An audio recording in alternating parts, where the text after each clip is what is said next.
7 pusaka Sunan Kalijaga yang sangat terkenal sakti. Siapa yang tidak kenal dengan nama Sunan Kalijaga? Beliau adalah salah satu wali Songo yang sangat terkenal dengan kesaktiannya. Tidak hanya kesaktian Sunan Kalijaga, beliau juga terkenal dengan Mandi Pangucape. Jika diartikan dalam bahasa Indonesia, artinya semua apapun yang diucapkan akan terwujud. Dalam sejarah hidup Sunan Kalijaga, beliau meninggalkan suatu peninggalan berupa ajimat yang konon jimat Sunan Kalijaga itu masih ada hingga sampai sekarang. 1. Keris Kiai Carubuk Sunan Kalijaga. Dari berbagai kisah yang kami dapat tentang sejarah hidup Sunan Kalijaga, beliau mempunyai keris yang bernama keris Kiai Carubuk. Keris ini dibuat oleh teman Sunan Kalijaga yang bernama Empu Supa atas permintaan Sunan Kalijaga sendiri. Dari sejarah tentang keris yang kami baca, katanya setiap keris ada benih biji besi yang spesial, artinya, benih itulah yang berisi khodam, namun biji benih itu tidak berfungsi jika tidak dibuatkan bentuk seperti keris tersebut. Dari informasi, benih biji besi yang terkandung di dalam keris Kiai Carubuk sangat langka dan berbeda. Pada saat Sunan Kalijaga membawa biji benih itu kepada Empu Carubuk, Empu Carubuk terkejut karena biji besi yang dibawa Sunan Kalijaga hanya sebesar biji asam, namun berat biji itu tidak sesuai dengan ukurannya. Landasan dari pembuatan keris Kiai Carubuk menggunakan batu bobot. Kesaktian keris Kiai Carubuk sangat luar biasa. Keris itu bisa mengalahkan keris setan kober yang dimiliki oleh tokoh terkenal bernama Arya Panangsang. 2. Batu bobot. Batu yang satu ini adalah salah satu peninggalan Kanjeng Sunan Kalijaga yang masih ada hingga sekarang. Batu ini ditinggalkan beliau pada saat berdakwah di Merapen. Alasan Sunan Kalijaga meninggalkan batu bobot ini mungkin berat batunya yang sangat luar biasa, dan tidak mungkin dibawa dengan jalan kaki untuk perjalanan jauh. Batu bobot inilah yang konon digunakan oleh Empu Supa sebagai landasan dari pembuatan keris Kiai Carubuk. Seperti yang sudah saya jelaskan di atas, pembuatan keris ini diminta oleh Kanjeng Sunan sendiri. 3. Rompi Otokusumo. Jimat yang satu ini adalah Rompi Otokusumo.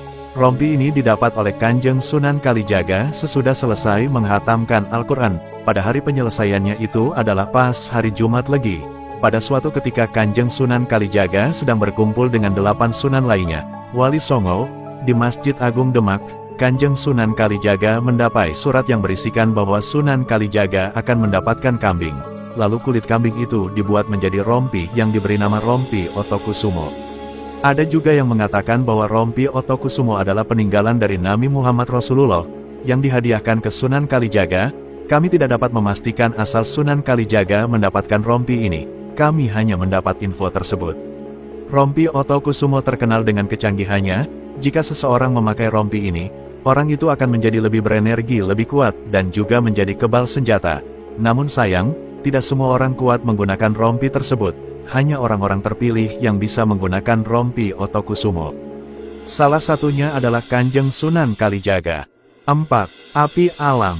Api Alam adalah salah satu peninggalan Sunan Kalijaga yang sangat terkenal. Peninggalan yang satu ini sangat unik karena api menyala terus-menerus. Orang lain juga ada yang menyebutnya api abadi. Pasalnya api ini tidak pernah padam dan terus-menerus menyala.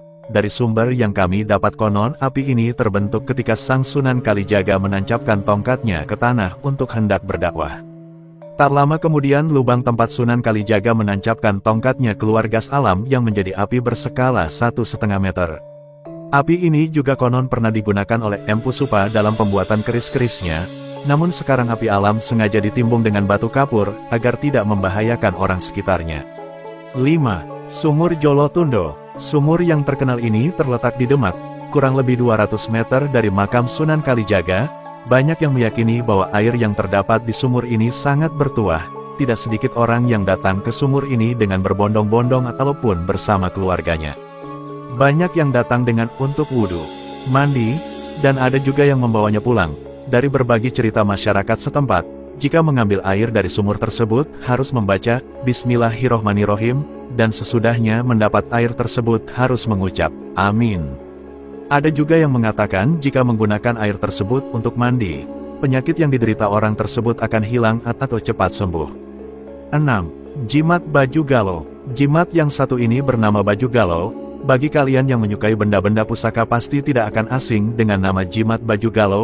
Jimat ini berbentuk tidak seperti namanya. Bentuk dari jimat Baju Galo berupa kain yang mempunyai 2 ujung. ujung satu diikatkan ke jempol kaki dan ujung satunya dipakai ke leher, seperti memakai baju. Untuk itulah dinamai jimat baju galau.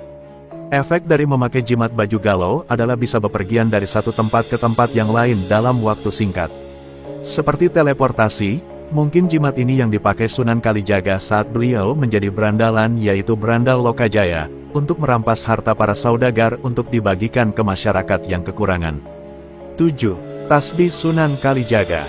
Jimat yang satu ini adalah peninggalan Kanjeng Sunan Kalijaga yang masih tersimpan rapi di museum. Jauh sebelum tasbih ini dimuseumkan, konon orang yang memakai tasbih tersebut akan lebih cepat terkabul doanya. Tasbih milik Sunan Kalijaga ini adalah tasbih yang paling sakti di antara para wali lainnya. Tempat Sunan Kalijaga mendapatkan tasbih ini adalah di Laut Merah. Pada saat sang Kanjeng Sunan berdikir, para jin dan alam sekitar menghendaki pemberian sebuah balok kayu yang konon berasal dari Laut Merah. Sunan Kalijaga membuat kayu menjadi butiran kecil yang disebut tasbih. Itulah tadi 7 pusaka Sunan Kalijaga yang terkenal sangat sakti.